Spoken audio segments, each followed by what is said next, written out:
Allô, je tenais vraiment à vous dire que votre murale est vraiment belle. Honnêtement, c'est très bien réussi, c'est très touchant. Puis tout de suite, quand on la regarde, on voit le message que vous avez essayé de passer. On voit tout de suite que vous avez vraiment essayé d'approfondir dans la cyber-intimidation, puis de parler à quel point c'est dangereux, il faut arrêter ça, il faut dénoncer, puis à quel point ça peut gâcher des vies.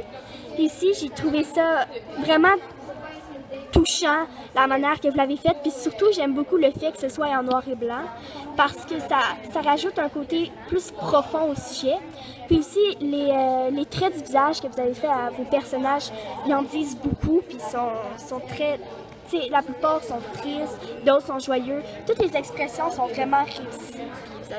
Vous êtes vraiment talentueux, honnêtement, vous avez beaucoup de talent. Puis aussi, j'aime beaucoup l'idée de mettre il faudrait que j'en trouve des logos de réseaux sociaux qui sont très populaires de nos jours, parce que ça montre à quel point c'est présent dans notre vie, puis à quel point que quand c'est mauvais, c'est pas bien utilisé, à quel point ça peut gâcher des vies, en détruire, puis détruire des personnes, puis même certaines personnes au suicide. Donc j'ai trouvé que c'était vraiment touchant. Puis aussi, j'aime beaucoup l'image du petit garçon qui tient un iPad parce que ça montre à quel point, quand on est jeune, on est introduit à ce monde-là. Donc, je trouvais ça assez triste. Puis aussi, tous les mots qui sont écrits, sont très touchants, puis c'est profond, puis ça vient toucher droit au cœur. Puis aussi, les textos, les petites bulles de textos, ça montre à quel point c'est plus facile d'être derrière un écran puis d'écrire des choses méchantes que de dire en pleine face. Puis à quel point ça m'en détruit tellement beaucoup des personnes. Donc, aussi, la petite tête de mort, ça montre que c'est quasiment mortel. Dans le fond, il y en a qui se tuent à cause de ça. C'est vraiment dangereux. Puis, je trouve que c'est très touchant. Donc, félicitations, là, c'est assez beau.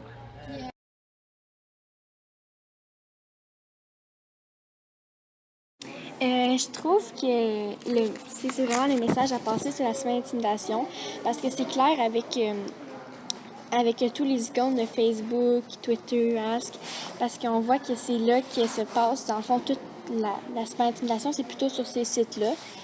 Puis aussi, j'ai vu plusieurs insultes, puis qui me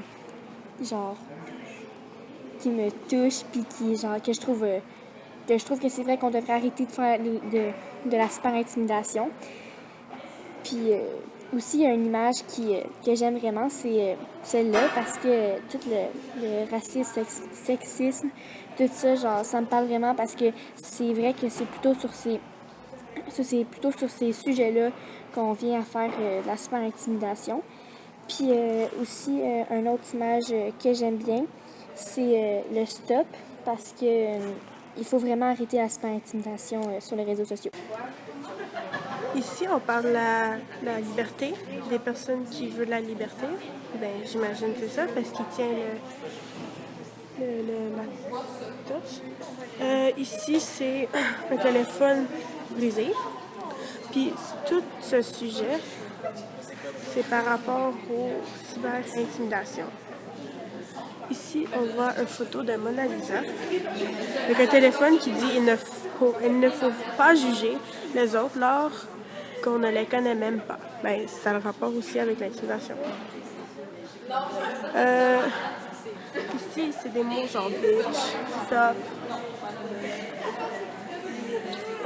Jamais facile de parler, c'est encore rapport avec l'intimidation.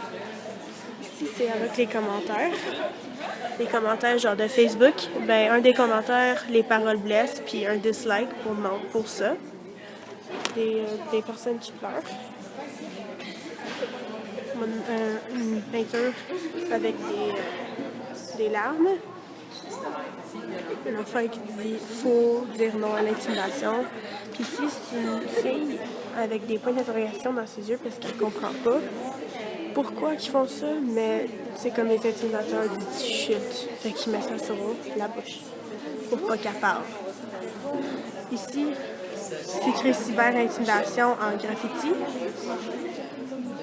Puis ici, c'est écrit c'est non en graffiti. Puis là, ici, c'est une photo d'une fille tout nue sur un iPhone qui a rapport avec l'inspiration. Ici, c'est des emojis, l'abusement, la tristesse, tout ça. Puis il y a plein de motifs en arrière. Des nuages, on dirait des interstices. Puis là, il y a le app Instagram. Ici, des fusils, des personnes qui pensent suicide. Une personne. Ici, je pense que c'est parce qu'il y a genre 3 intimidateurs. Ici, il y a comme 3 intimidateurs. Et il y a genre la victime là qui crie. Ça, c'est le signe Twitter. Des animés qui pleurent. Là, je pense que c'est comme une lettre suicidaire. Ok, Vanessa, on a gâché cette vidéo. Puis ici, c'est des textos qui disent grosse, laide, niaiseuse. Ici, je comprends pas vraiment parce que c'est comme un bébé qui tient des nuages. Ou un iPad, je suis pas sûre.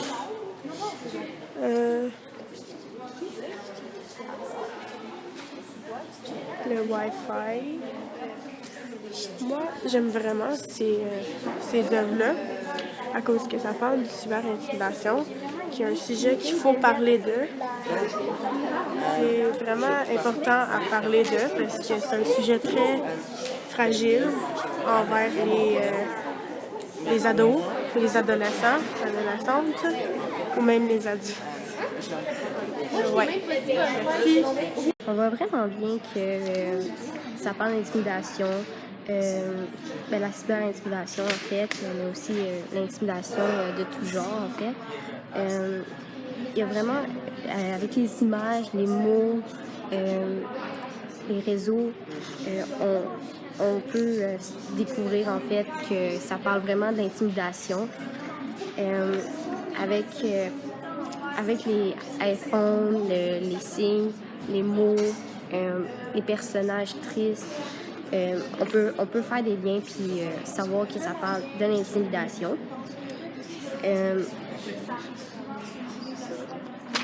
Puis que aussi, ça peut être vraiment douloureux puis affecter énormément de personnes. Puis que ça peut arriver n'importe quand et n'importe où. Que ça peut prendre vraiment rien pour seulement détruire une personne. Puis que surtout avec la cyber-intimidation, surtout de notre génération, avec les iPhones, puis Facebook, Snapchat ou même Ask, avec tous ces réseaux-là, il peut arriver n'importe quoi. Puis il y a tellement des gens qui pensent trop vite, puis qui oublient des fois ce qu'ils disent aux autres. Puis que c'est beaucoup plus facile parce que la personne n'est pas devant eux autres. Donc, pour eux, ça vient normal, mais pour la victime, c'est vraiment douloureux et très affectant. Pour mon jugement sérieux, c'est vraiment un beau travail. Ça vient beaucoup chercher. Pour les gens qui en ont vécu ou que même ils n'en ont pas vécu, ça montre que si ça t'arrive un jour, tu peux vraiment souffrir. Ou si tu viens que c'est toi qui fait l'intimidation, c'est là que tu vois que ça peut vraiment détruire des personnes puis blesser énormément.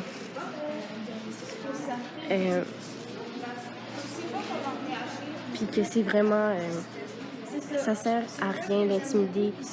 De toute façon, on est tous différents, mais de notre génération, tout le monde juge sans connaître les autres ou sans jamais leur avoir parlé. En fait, tout le monde juge trop vite. Ça peut commencer n'importe où puis finir n'importe quand, mais avec le temps, ça peut devenir vraiment dangereux avec la vie des gens qui en subissent. Ils peuvent juste vouloir arrêter de vivre. Aujourd'hui, je vais apprécier les œuvres de cyber-intimidation, donc les critères d'appréciation.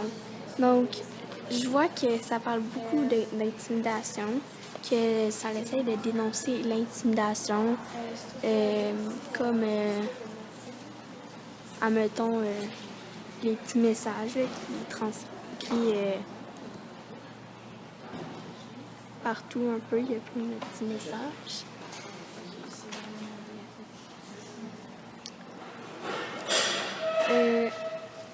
Je trouve que ça représente vraiment bien avec les emojis, genre que fâché parce que à cause d'intimidation pis tout, là. Puis que les apparences, tu peux te moquer des apparences et tout, là. Puis que c'est... Puis là, ça peut blesser les gens, là. Je trouve que ça fait vraiment bien. Comme elle dit, je trouve que ça repère vraiment genre les stops qu'il faut arrêter parce que c'est vraiment plate. Il y a aussi ici en gros le stop.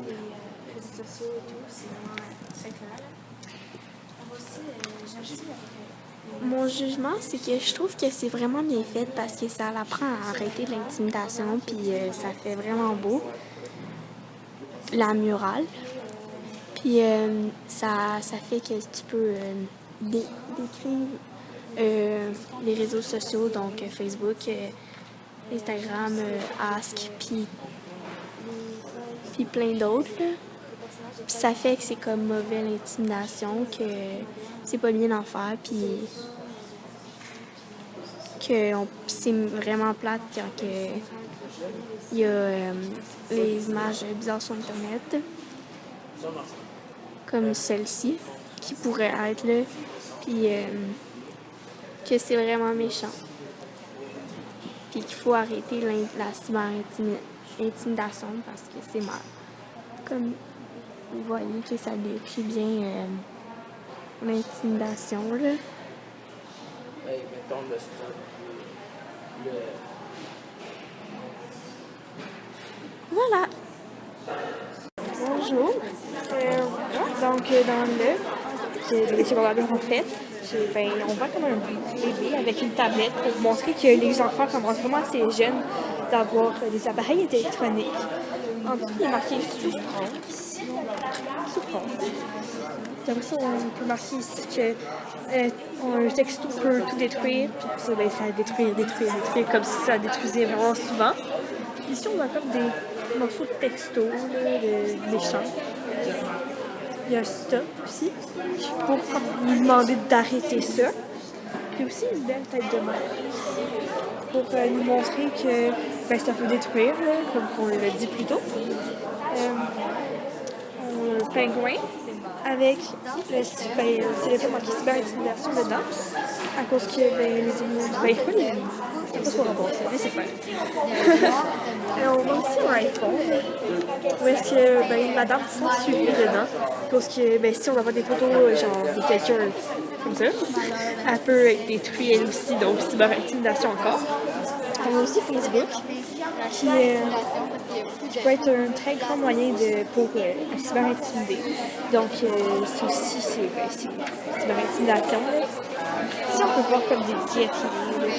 On voit aussi beaucoup de personnes qui sont démolies, qui pleurent. Qui pleurent.